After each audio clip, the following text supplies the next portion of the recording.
Eu desejo que Deus abençoe vocês com graça, com misericórdia. Desejo que Deus fortaleça a vida de vocês com sabedoria.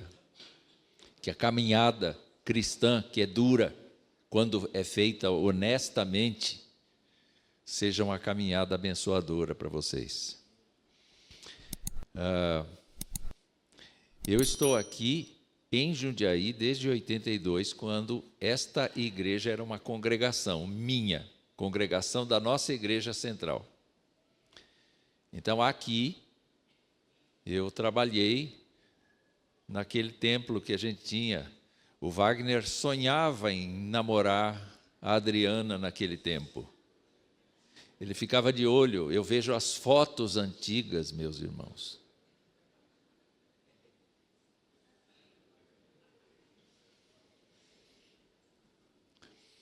Em 1988, nós conseguimos organizar a igreja aqui.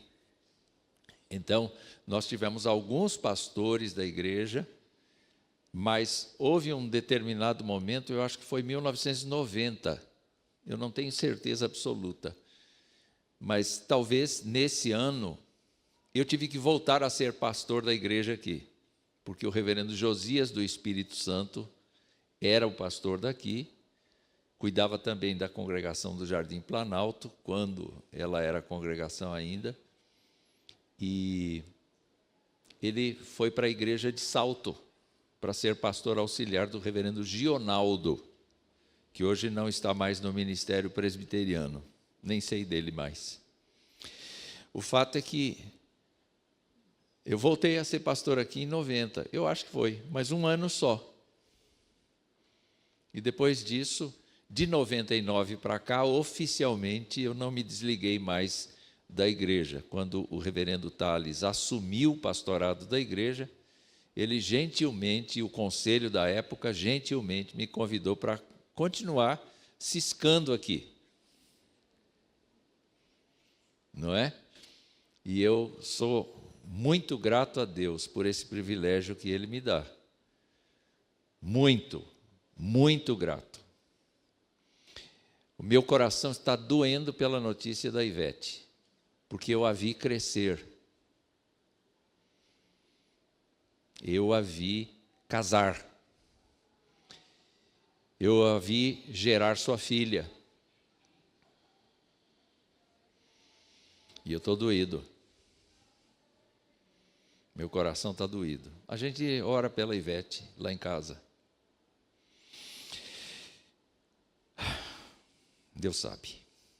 Miqueias, capítulo de número 7. Miqueias, Antigo Testamento. Na minha Bíblia, no meu exemplar da Bíblia, está na página 797 da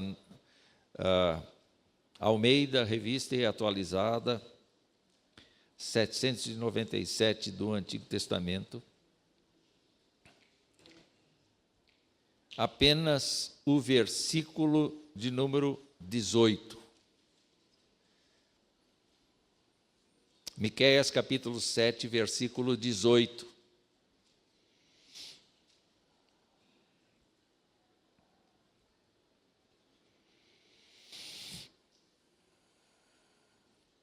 Vamos ler juntos? Quem, ó Deus, é semelhante a ti, que perdoas a iniquidade e te esqueces da transgressão do restante da tua herança? O Senhor não retém a sua ira para sempre, porque tem prazer na misericórdia. Meus irmãos, é surpreendente quando nós começamos a estudar a vida dos homens do Antigo Testamento. Eles eram homens como nós, eram homens e mulheres como nós. Eles tinham situações de vida, tinham que lutar pela sobrevivência, eles tinham que trabalhar, eles tinham que honrar a Deus com a sua vida, eles tinham uma lei para seguir, eles tinham rituais para seguir, eles tinham todas as coisas necessárias para que o seu país fosse abençoado. Porque lá atrás, Deus tinha falado com eles e tinha proposto para eles uma aliança da parte dele, e Deus tinha prometido a eles que eles andariam com bênçãos, com cuidado especial, dentro da terra prometida, se eles permanecessem na obediência aos mandamentos da graça de Deus. Isso não muda. Crentes do Novo Testamento precisam se lembrar que são salvos pela graça, mas precisam seguir, precisam andar com o Senhor, precisam se entender como pessoas compradas pelo sangue de Jesus Cristo, como a gente cantou aqui.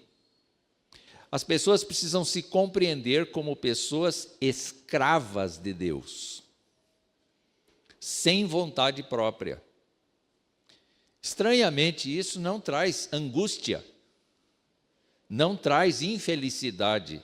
Pelo contrário, feliz é a pessoa, bem-aventurada é a pessoa que não opta pelo caminho da vida que a humanidade leva, nem dos seus conselhos, nem das suas propostas, nem das suas sugestões. Feliz é a pessoa que olha para a palavra de Deus e vê sua bússola, vê a sua direção traçada pelo Senhor dos Exércitos. Porque é uma pessoa que no decorrer dos anos, ainda que esmoreça no seu corpo, ainda que se enfraqueça no seu corpo e venha a falecer, porque não a lei de tu és pó e ao pó tornarás não foi retirada, permanece, não é? Ainda que nós tenhamos esta condição de envelhecimento, todavia, o que acontece é uma curva diferente. Se a gente estabelecer uma curva da idade, a gente tem um vigor da idade e depois um despencamento abrupto, não é? E a bateria acaba. E nós fechamos os olhos. Mas se nós pensarmos na vida cristã, ela precisa adquirir a característica de ser uma linha crescente, que chega ao máximo possível nesta vida, e depois, quando nós partimos daqui deste mundo para nos encontrarmos com o Senhor, a gente dá um salto muito grande. O apóstolo Paulo falava isso de alguma maneira. Ele dizia assim: hoje nós vemos por espelho, mas amanhã a gente vai ver claramente. Quer dizer, esse salto de santidade, esse salto de grandeza, de exaltação que vem da parte de Deus, não é mérito do crente, é mérito de Deus. É mérito de Deus, é o plano de Deus para a vida de todos aqueles que confessam o seu nome. Quando a gente olha para Miqueias, o nome dele é exatamente o que está escrito no início do versículo 18. Quem é semelhante a Javé? Quem é como Javé? Quem é como Jeová? Quem é como Deus? Quem é como o Senhor? Então, este versículo começa brincando com o próprio nome, brincando não, mas brincando com o nome do próprio profeta, porque usa esse jogo de palavras para fazer não uma pergunta retórica. Não é uma pergunta retórica. Quem é semelhante? Olha, a resposta óbvia é: ninguém é semelhante. Ninguém é semelhante. Tem alguém que pode ser comparado ao Deus vivo? Tem alguém que pode ser comparado ao ser sobrenatural que nos criou e nos dá vida, e nos fortalece, e nos ensina, e nos estimula, e nos repreende, e nos trata como filhos? Tem alguém? Não tem ninguém. Não tem ninguém. Só que este homem, Miqueias, quando estava na sua vida de crente, porque quem coloca o nome no filho desse jeito, tem uma convicção forte, não é? Não é? Os pais de Miqueias devem ter dito assim: o Senhor é o Deus de Israel, o Senhor é o nosso Deus. E nós vamos colocar o nome no nosso filho de quem é semelhante ao Senhor. Esse é um grito de protesto. Esse é um grito de protesto diante da situação da humanidade. Não é? Eu acho muito interessante, às vezes, os crentes colocarem nome nos seus filhos. E alguns desses crentes, eles colocam o nome nos seus filhos de nomes bíblicos. Ah, meu filho vai se chamar Isaac. Não é um nome comum. E a esperança que os pais têm ao colocar o nome de Isaac é que o Isaac venha a crescer, venha a se tornar uma pessoa idônea, venha a ter Jesus no coração e casar bem, ter uma boa profissão, viver bem na igreja. A gente tem muitas expectativas. Os pais de Miqueias certamente tinham expectativas acerca do seu filho. E quando colocam esse nome, eles estão indo contra a maré. Porque Judá é o povo de Deus, Judá carrega a lei do Senhor, Judá tem as tradições judaicas, Judá tem as tradições rituais. Entretanto, o que é que Judá está fazendo com estas coisas? A começar do rei. Miqueias esteve ministrando profecias por cerca de 40, 50 anos. E o que ele escreveu não resume o que ele provavelmente falou. Mas, meus irmãos, ele vivia num tempo de apostasia e com religião junto. Enquanto a começar do imperador, enquanto começar do rei que estava no exercício do poder, o rei era uma espécie de pessoa que conduzia a religiosidade do país, os sacerdotes faziam o ofício sacerdotal, o cumprimento dos rituais, mas o rei dava o norte. Tanto é que quando nós lemos a palavra de Deus, nós vemos, e fez o que era bom diante do Senhor, e fez o que era mal diante do Senhor. Quer dizer, o rei tinha o poder de induzir a nação para o bem ou para o mal. E Miqueias está num tempo em que os reis, com exceção de Ezequias, que fez algum trabalho de renovação espiritual, mesmo assim não foi completa, os reis de Israel, os reis de Judá, melhor, estavam induzindo o povo a uma vida que nós podemos descrever como a vida que existe no século 21. Quem lê os oráculos de Miqueias se lembra de que ele vai contra os príncipes que querem arrematar as terras de todas as pessoas a fim de escravizá-las. Ele fala dos juízes do direito judaico que atendem às questões mediante suborno.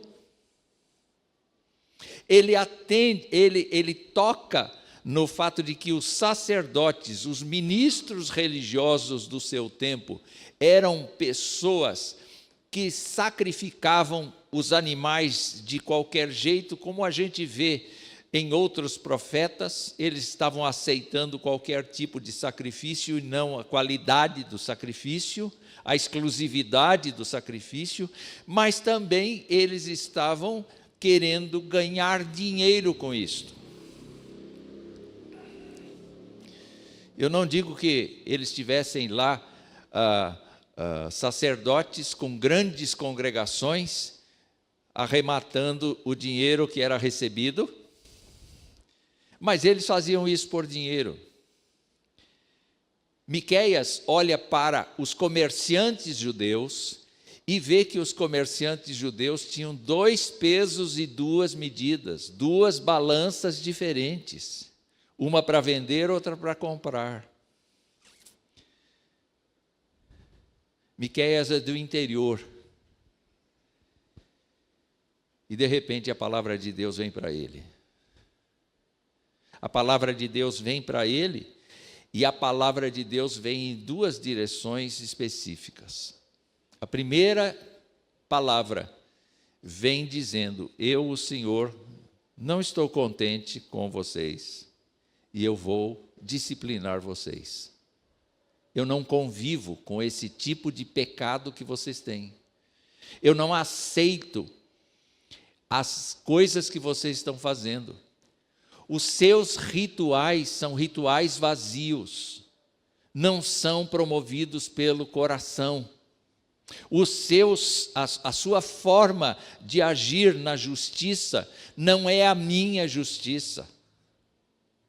A vida que vocês estão levando é uma vida de falsa segurança, porque vocês dizem assim: espera aí, nós temos a lei do Senhor, nós temos a aliança que Deus fez com Abraão. Não importa o que a gente faça aqui hoje, nós estamos protegidos, nós temos seguro.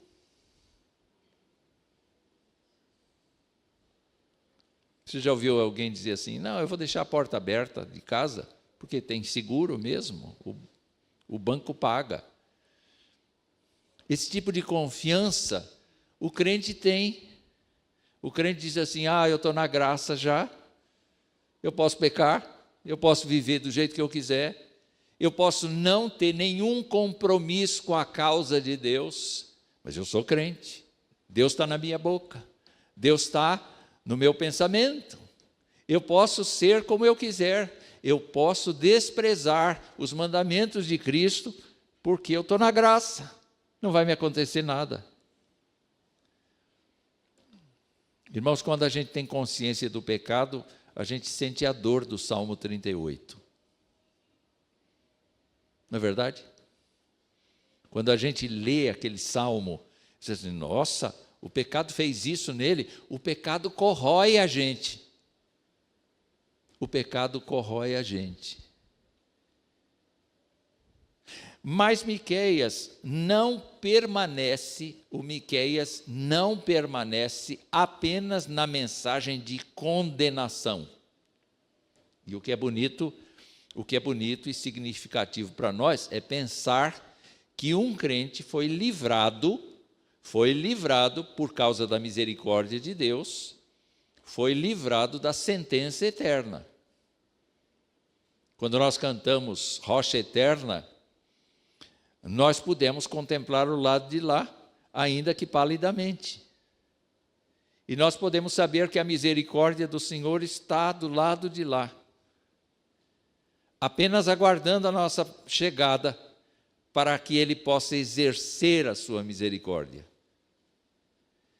E Miqueias, então, além de ficar consternado com a situação do seu povo, além de ficar magoado com a situação do seu povo, com a heresia do seu povo, e é povo de Deus, gente, não é povo estranho, não é povo pagão, não é povo idólatra. A mensagem de Miqueias não é para o povo de fora, é para o povo de dentro. E ele diz claramente: olha como você está vivendo. Quando ele se refere ao culto, ele faz perguntas: de que jeito que a gente vai agradar a Deus então? A gente vai montar um show aqui, a gente vai montar um stand de milhares de sacrifícios? O que a gente vai fazer? A gente vai entregar um filho? O que a gente vai fazer para agradar a Deus? E Miqueias diz no versículo 8 do capítulo 6, ele te declarou, ó homem, o que é bom, e o que é que o Senhor pede de ti? E ele diz: o Senhor pede de ti que pratiques a justiça, ames a misericórdia e andes humildemente com teu Deus. Essa mensagem só, a gente poderia encerrar essa reflexão aqui, Só com isto. Vá para casa e seja uma pessoa que pratica a justiça, ama a misericórdia e anda humildemente com Deus. Mas Miqueias não se restringe a isso, a responder à questão de como eu posso agradar a Deus. Ele tem um vislumbre majestoso da graça. Ele aponta para Jesus Cristo. Ele aponta para o Messias de Deus, no capítulo 5. E aqui, no final deste livro dele, ele faz essa pergunta: quem, ó Deus, é semelhante a ti?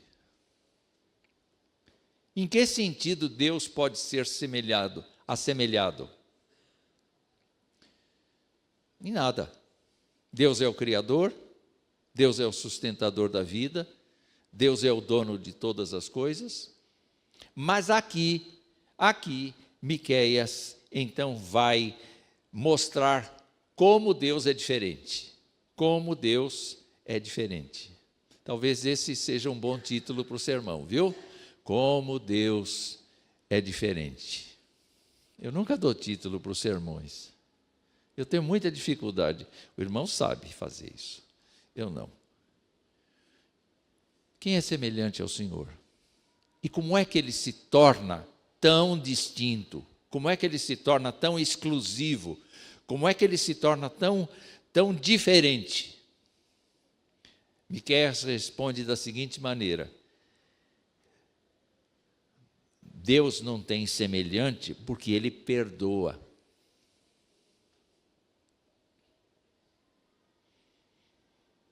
Deus não é semelhante porque ele perdoa.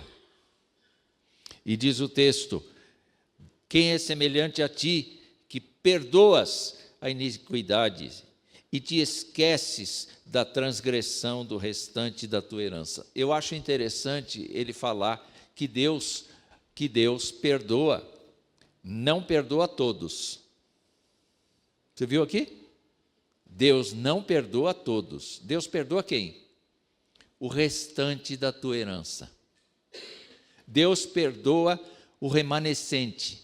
Deus perdoa a pessoa que no meio da multidão se diferencia pelo fato de que se reporta a Deus. Enquanto uns confiam em carros, outros em cavalos, como diz o Salmo, nós confiaremos no Senhor. O nosso centro de atenção, o nosso centro de adoração está na pessoa do Senhor Jesus Cristo, está na pessoa do Deus triuno. Nós somos adoradores de Deus no meio de uma terra que ofende a Deus.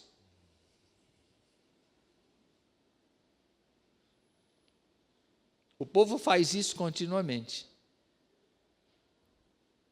Só que Deus tem o propósito de cuidar da sua herança, de parte do remanescente de sua herança.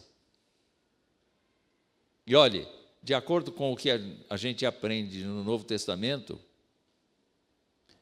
o remanescente inclui gentios, inclui a igreja.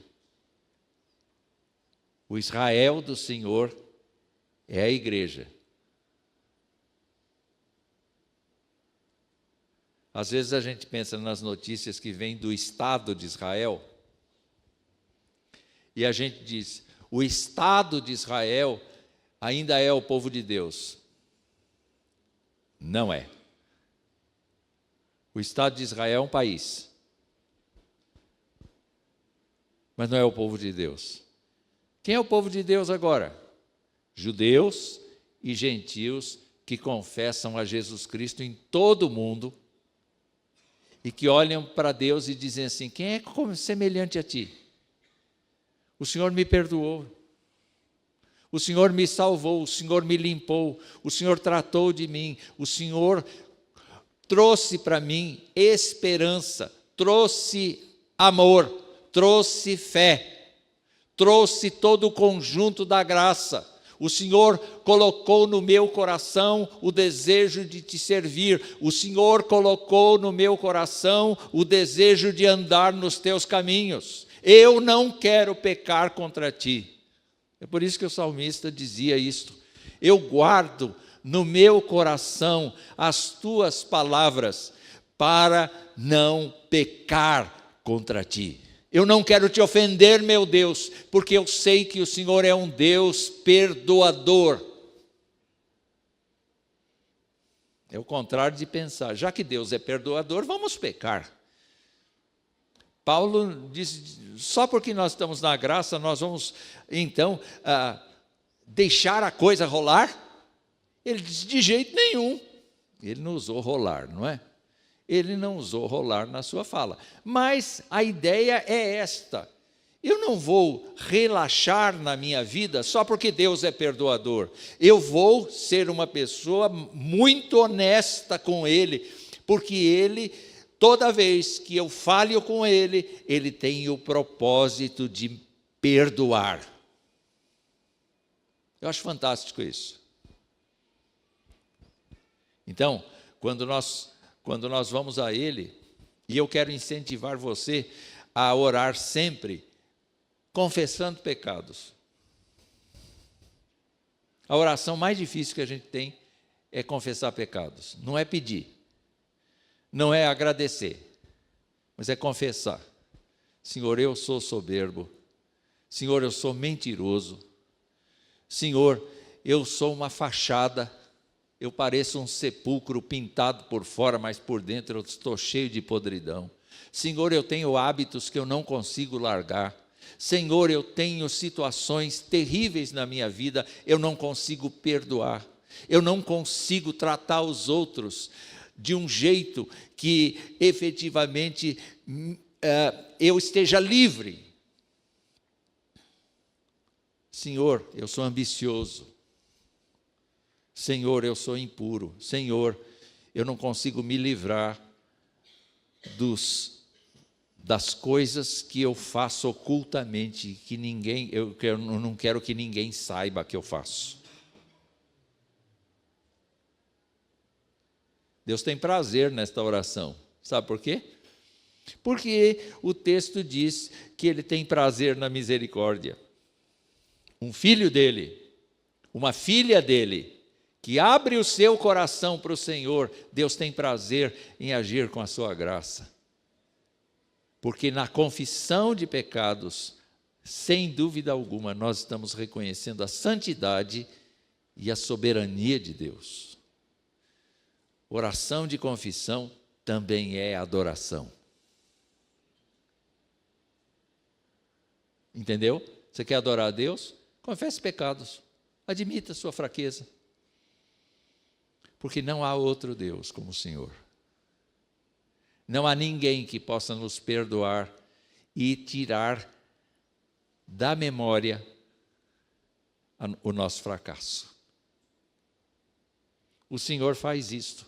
E, meus amados irmãos, Ele diz, tu te esqueces da transgressão do restante da tua herança.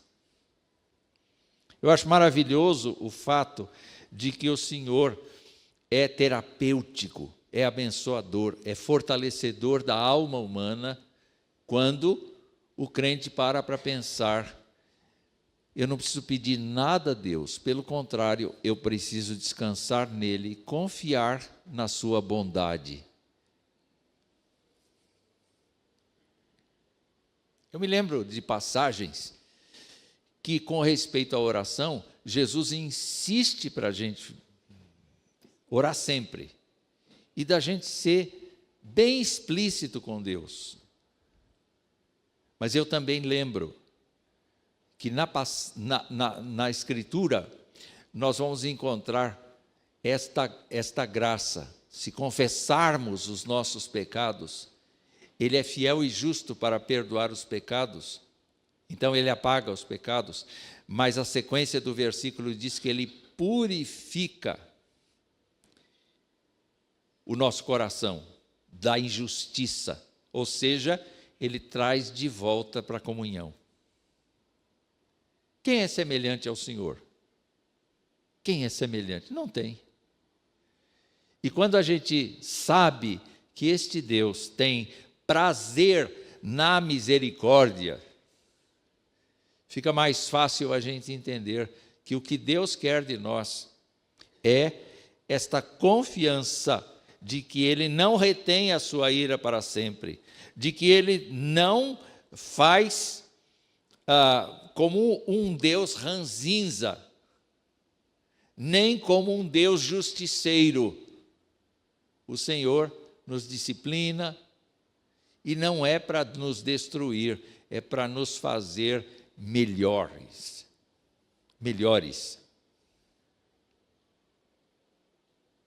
Quando Miqueias escreve estas coisas, ele não conhece a Jesus Cristo. Ele profetiza a respeito dele. Mas ele não tem como saber da vida de Jesus como nós sabemos. Ele estava deslocado há cerca de 700 anos da vinda de Jesus. É muito tempo, é mais do que a história do Brasil.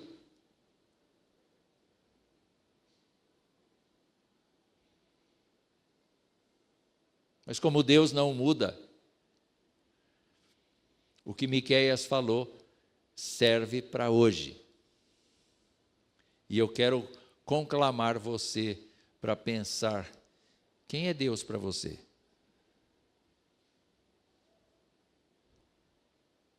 Como é que você o encara? Em função da sociedade onde nós vivemos, como é que nós continuamos perseverando em Deus? Nós podemos ter a confiança de que, mesmo errando em alguns momentos, o Senhor é bondoso para conosco? Nós podemos ter a convicção de que, mesmo fracassando em alguns momentos, a nossa vida não é para ser vivida no fracasso, mas é para ser vivida nesta providência da graça, neste cuidado da graça, para viver sob essa capa do perdão divino, essa capa da misericórdia divina, essa capa do cuidado de Deus, em tirar de nós aquilo que ofusca a nossa comunhão com Ele. Nós temos a convicção, em algum momento, queridos irmãos, que Deus não está de cara amarrada conosco, de cara feia conosco. Nós temos a ideia de que Deus quer o nosso crescimento, de que Deus quer tratar de nós. Ou nós imaginamos simplesmente como os deístas, que Deus deu corda aqui, foi embora e cada um que se vire com a sua fé. O que nós queremos? Quem é semelhante ao Senhor? Quem é semelhante ao Senhor? Não tem. E eu quero, então, me encaminhar para o final desta reflexão com a afirmação. Primeiro ele fez uma pergunta: quem, ó Deus, é semelhante a ti, que perdoas a iniquidade e te esqueces da transgressão do restante da tua herança? E ele responde: o Senhor não retém a sua ira para sempre, porque tem prazer na misericórdia. O Senhor não retém a sua ira para sempre. Vai haver um momento de ajuste de contas da humanidade inteira, inclusive da igreja. Vai ser um jeito diferente de tratar a igreja do restante da humanidade. É isso que a palavra de Deus nos ensina. Quem é do Senhor vai ser tratado de maneira diferente de quem não é do Senhor. Os processos serão diferenciados. Entretanto, queridos irmãos, quando Miqueias diz: o Senhor não retém a sua ira para sempre, ele está naturalmente esperando a restauração de Judá. Ele está esperando, ele acaba profetizando e ele dá indícios de que Jerusalém, Judá será exilado, vai haver um castigo muito forte. Ele fala algumas coisas nessa direção, mas ele não é totalmente explícito. Mas ele tem esperança da volta. 100 anos depois, um século depois, Jeremias escreve: bem disse Miqueias que ia acontecer o que está acontecendo.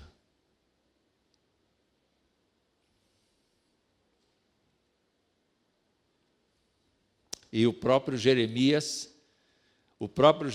quando se dirige às pessoas que estão exiladas, ele diz assim: olha, não confiem nos profetas que estão aí dizendo daqui a 1 ano, 2, vocês voltam. Vocês vão ficar aí, construam suas casas aí, criem seus filhos aí, casem os seus filhos aí, fiquem aí nessa terra estranha, porque Deus só vai trazer vocês de volta quando o cálice da Babilônia se encher. E isso vai demorar 70 anos. Então, não confie nos profetas que dizem: não, Deus está com vocês, não vai te acontecer nada. Saibam que vocês estão sendo tratados.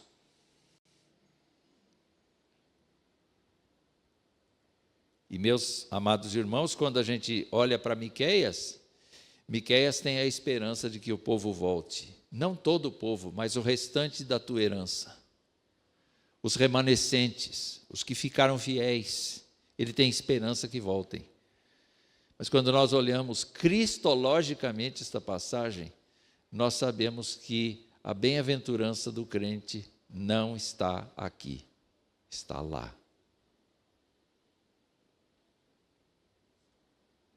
No cruzar a linha,